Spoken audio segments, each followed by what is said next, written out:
Let's talk about delay. So a delay, as you might imagine from what the name implies, simply takes an audio signal and delays it some amount of time. There's a little bit more to it, but that's the basic sense of it. So delays are one of the fundamental tools actually in kind of electronic music and sonic art, and have been around for a very long time. And they do a lot of practical things as well as a lot of artistic things.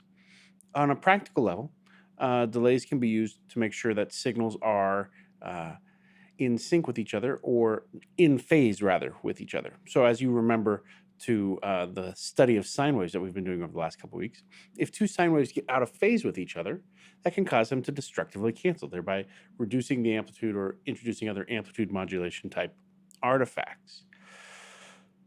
If we're in a live situation where we've got multiple microphones picking up instruments or speakers or sound sources, and there's some space to the placement of these microphones, it's possible that the sound source being played at one will get picked up at the other microphone, and that the delay in space, or the distance in space, will actually cause a delay in the signal to such a level that it could create phase cancellation issues. If that's the case, sometimes delaying that signal can help. Another reason we might use a delay is to time things together. I am recording right now everything live in OBS, and we're going to do one of these horrible things like this. But you'll notice when I open up my preferences, I'm using delays to affect the two sound signals coming in so that they can be timed correctly with the camera and with each other. So delays get used for those types of things for practical purposes. On a creative level, delays can be used to create an echo or reflection effect, which gives us a sense of space and place that sounds might occur in.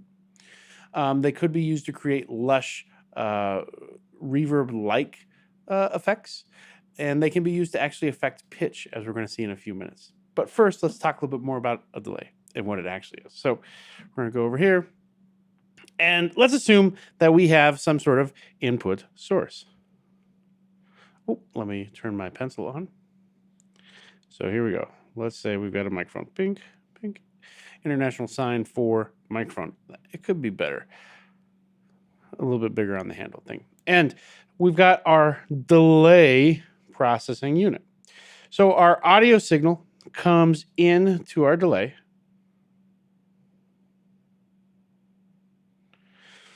And the first thing it's going to do is actually get split into two pathways. So we're going to split our audio signal here. We're going to go one this way, and the other is going to come down, and we'll talk about this in a few moments here.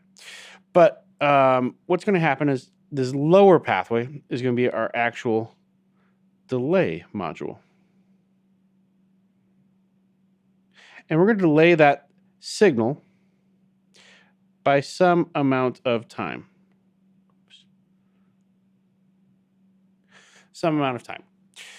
And then eventually, we're going to add some of those back together, and then we're going to send it out of the world.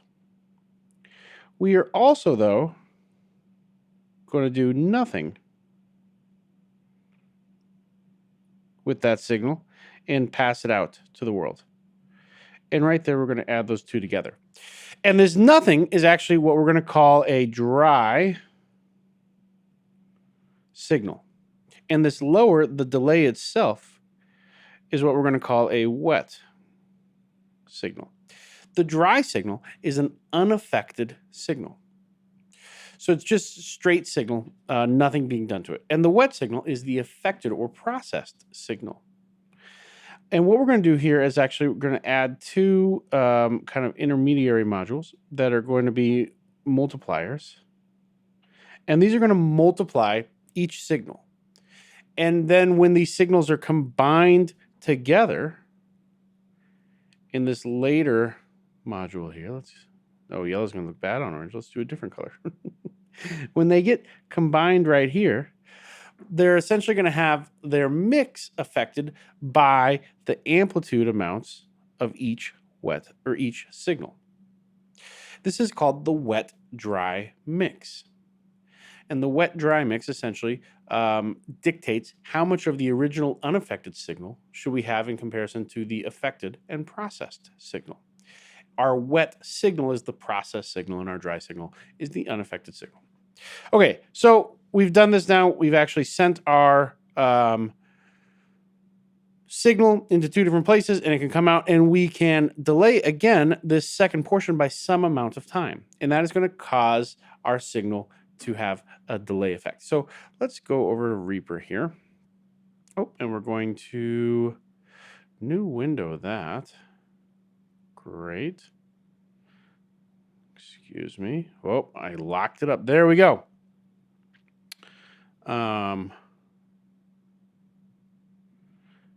Great. Hold on one second. I want to make sure I can get back to this. I can. Great. Okay. So we've got a track here. Let's record a little bit of sound on this. So I'm going to mute my mic actually in OBS, and then you're going to hear the sound coming through in Reaper in just a second. It's going to be unsynced with my lips likely, so I apologize about that. Okay. Can you hear the sound coming through now from Reaper? Yeah, you can. Now, you might actually also hear a little bit of a delay effect because it's coming out my speakers at the same time that I'm talking into the microphone. So this creates a delay effect in itself. Essentially, when I talk into the microphone, there's some amount of latency between when the signal goes into the microphone and comes out of the speakers. And then it gets picked up again, the signal from the speakers gets picked up again into the microphone, which then incurs some amount of latency, goes back through the speakers, and gets packed up by the microphone again, creating what could be an out-of-control feedback cycle if the volume is too loud, as this is an example. Let's see if this. So you could start to hear essentially that signal was going to feed back on itself because I turned my speaker amplitude up, and they're going to destructively build on each other until it was out of control sound. Delay also plays into feedback, actually. So, but in this case, what we want to do, I'm going to turn this up just a little bit so I can hear it, is we're going to add a delay module. So you downloaded and installed 2 delay VSTs. And let's play with these. So let's first pull up, you actually hopefully installed 3. And I want to look for, I think it's called Rub-a-Dub. Oh, okay. Let's see here. Oh, it's just, hold on. Oh, there, you can see this now.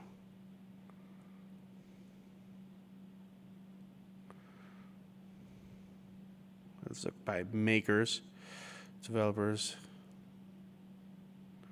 Oh, maybe, huh. Okay, never mind. I thought I wanted you to get that one, but I don't actually because I can't find it myself. So, no worries. Really? Oh, because I'm searching, and I shouldn't be searching. Okay, let's try again now.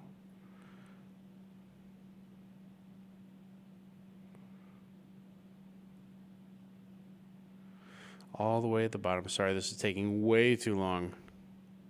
I do apologize. Still can't find it. Okay, never mind. Fine. We'll look for just plain delay, and we're going to grab this plus delay from SoundHack. Add. And this probably hasn't done anything to the signal yet for you too much because I just turned the parameters down. But here are the important things to know. This right here is the wet-dry mix. And then obviously, this thing that says time is our delay time. Now, as I bring up this value, you're going to hear the copy of my voice delayed in time. So here we go. 1, 2, 3, 4, 4, 5, 5, 6, 6, 7, 7, 7, 8, 8, 1.8 seconds, 1.8 seconds. 500-ish milliseconds. 3.2 seconds. 1, 2. 3.2 seconds. 1, 2. Okay, so obviously the delay time is affected by that delay amount. The other thing that's important is this wet and dry mix. So if we take this all the way to 0, it's now only the dry mix, and you can hear this occurring, whatever the offset is, because I know it's going through Reaper, but you can hear this now occurring only my voice. If I go back the other way, you're going to hear a sound that is delayed by this delayed amount. So it's going to be 5 seconds off at 100. A sound that is delayed by this delayed amount. So it's going to be 5 seconds off at 100. A sound that is delayed by this delayed amount. So now you see my voice or my lips talking, but you can't hear me for 5 whole seconds because it took that long. If we move this to a 50% or so, and again, even split of that dry, move this to a wet 50% or so, we have an even split. There's one more thing I want to talk about here, so we're going to move back over here and change our page. Yeah, there's one more thing I want to talk about here, so we're going to move back over here. Okay. Hopefully you can hear me again now. So here's my horrible looking diagram, but the important thing is we have another parameter that's common in delay units, and that's a feedback amount. So we're just going to grab a node here, and we're going to split that signal off again. And we're going to add a multiplication section right here. And then we're going to add that signal together with our incoming signal. Okay, so this is a feedback loop. Essentially, this is saying take the output signal, multiply it by some amount, and then send it back into the delay line. This can be great because it creates a sense of space. As though a sound, if you were in a canyon and you shouted your name, you would hear it potentially come back at you. And then if it had a wall behind you, it would go back to that other wall and then come back at you again quieter. And it'll die down over time. This feedback coefficient is what causes that sound to die down over time. So anywhere less than 1, it depends on if it's between 0 and 1 or 0 and 100%. As long as it's less than 100%, that will die down over time. And you're going to hear what I'm talking about in just a second. Now, the thing to be careful about is if that feedback coefficient is larger than 100%, it'll actually cause the sound to build up on itself. And then, sorry, I just got a text message. I do apologize. It'll cause the sound to build up on itself and get out of control, just like audio feedback that we heard earlier in this example. Okay, let's go explore some of that. So we'll go new page. Great. And I'm going to mute my mic again and move over to this other one. And I'm going to mute my mic again and move over to this other one. We still got the delay going on. So why don't we do this? I'm actually going to record my voice, and then we'll switch over. So why don't we do this? I'm actually going to record my voice, and then we'll switch over. One, two, Michael. Okay.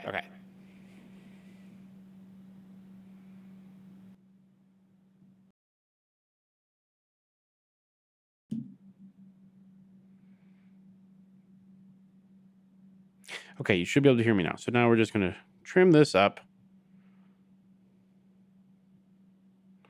Move it over to the beginning. And then trim up the back. And now let's hear it. 1, 2, Michael. Great.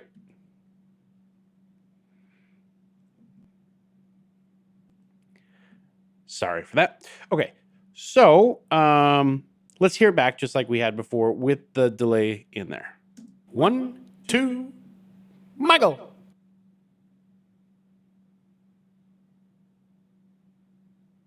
One, two.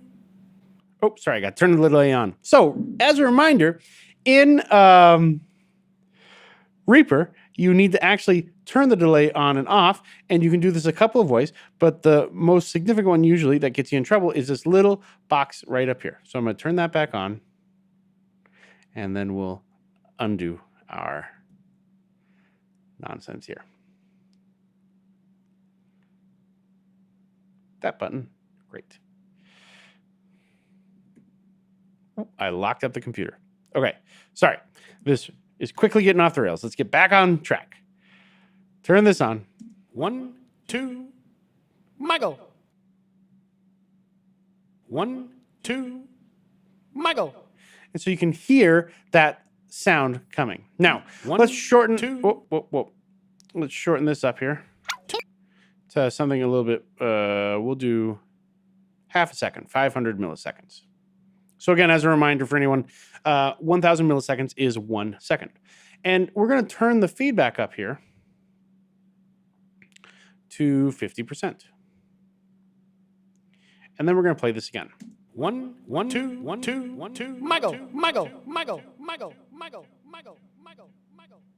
So you can hear it's actually feeding back and it's being multiplied down every time. If we took this down lower, it'll fade out much quicker. 1, 1, 2, 2, Michael. Likewise, if I bring this up close to 100, it will stay around for much longer. 1, 1, 2, 1, 2, 1, 2, Michael.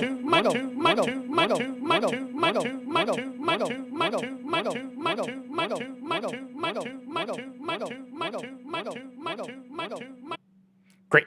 Now we bring it to 100, it'll actually stay around forever. Because rather than being multiplied down, it is instead essentially being multiplied by 1 and not changing. So let's listen now and you'll hear that it never goes away. 1, 1, 2, 1, 2, 1, 2, Michael.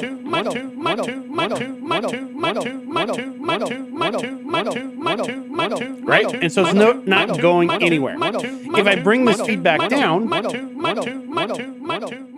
it'll fade out. But if I bring it up, notice there's a little bit already in the system here. So now this is being multiplied by essentially 1.5 or 150% every time. Now it's going to start to get out of control.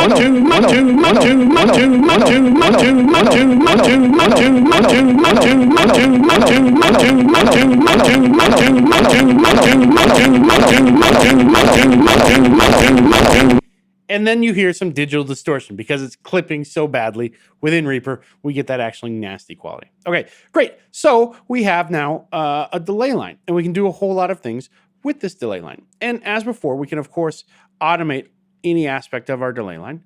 And I'm not going to go into any of these other parameters for the time being. I'll leave that to you to explore yourself. But let's look at the other delay that exists. So if I hit Shift and tap ++ delay, notice it turns itself off. So we're going to add another delay here. And the other delay we're going to add is called Valhalla.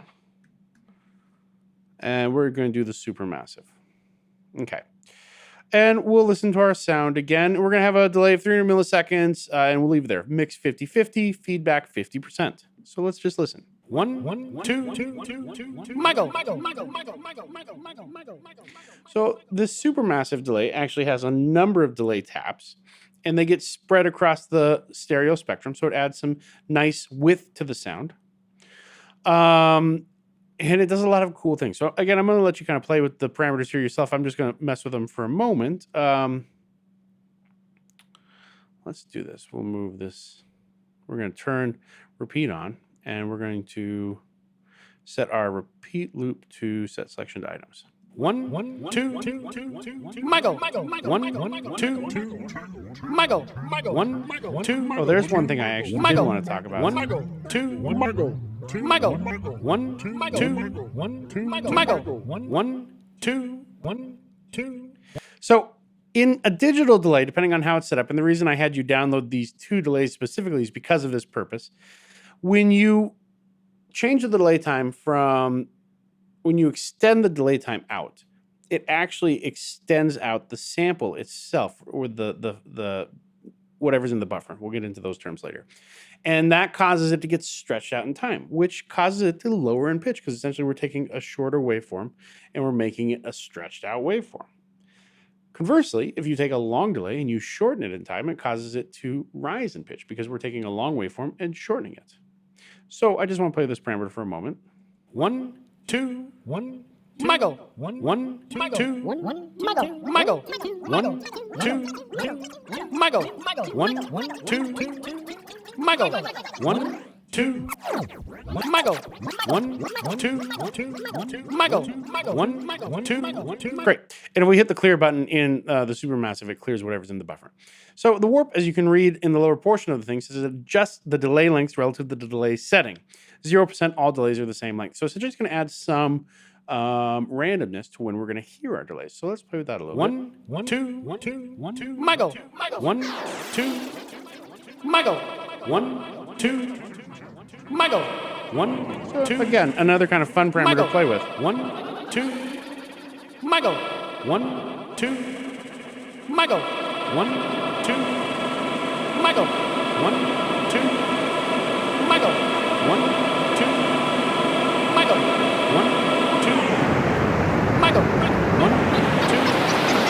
Michael. 1, 2, Michael. 1, 2, Michael. 1, 2, Michael. 1, 2, Michael. 1, 2, Michael. 1, 2, Michael. 1, 2, Michael. 1, 2, Michael. 1, 2, Michael. 1. So you can hear you can do quite a bit with that delay just by playing around with it. Great. So let's put some of these things together. We're going to actually delete this obnoxious thing you hear here. And in place of plus delay, I'm going to replace this FX with a tone generator. Now on the next page, you're going to hear, and as a quick aside, use the VST versions of the plus delay. Use the VST versus the VST3 version.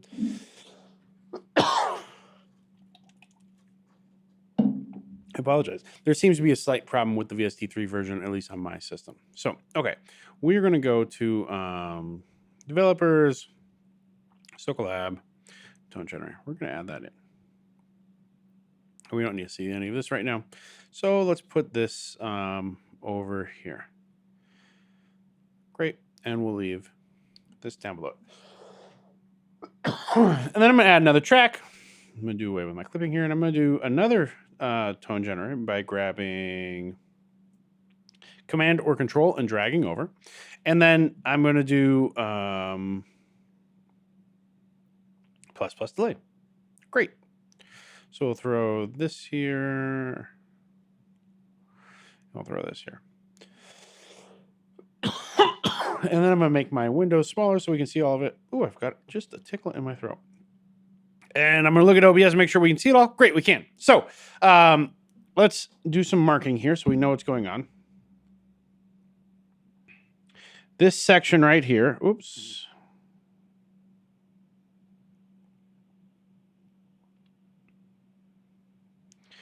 Belongs to this track. I'll do a different color. This section right here belongs to this track. Great. Now I'm going to play a little bit. And we're just going to see what kind of comes up. And this is essentially what I want you to do for your assignment this week, is play with these things. You don't have to turn anything in, actually. We'll have you do that next week. But I do want you to, well, let me take that back. I'm going to think about it, and you'll read on the homework page because I'm going to use these videos in the future. So who knows? But let's play a little bit.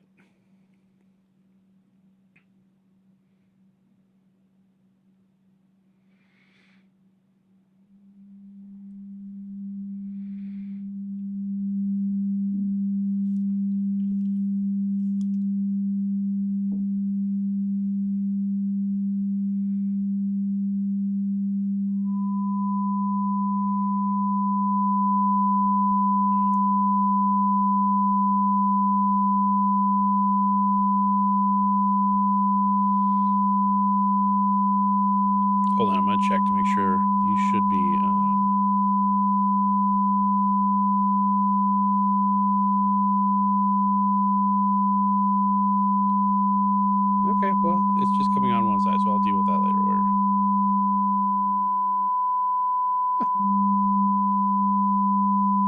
Hold on, I'm gonna pause.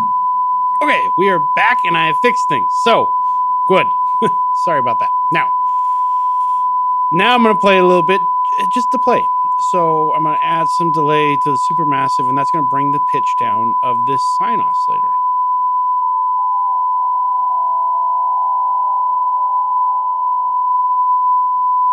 And eventually that fades out because feedback's at 50%. However, if I have feedback at 100%, it stays forever.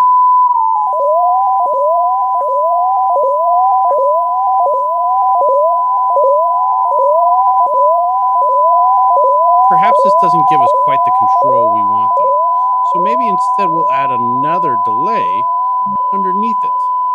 So we'll move this up a little bit here, and we'll grab our delay. We'll add feedback up a little bit on this one. We're going to put our delay time to 900. Yeah.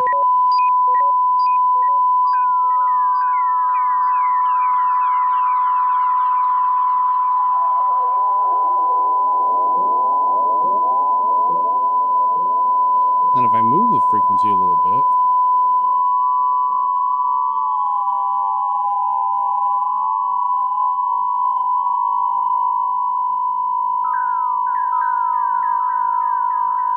I can cause it to feedback in a negative way.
Great. So that's just one example. I'm going to do another video here next and actually show you how to record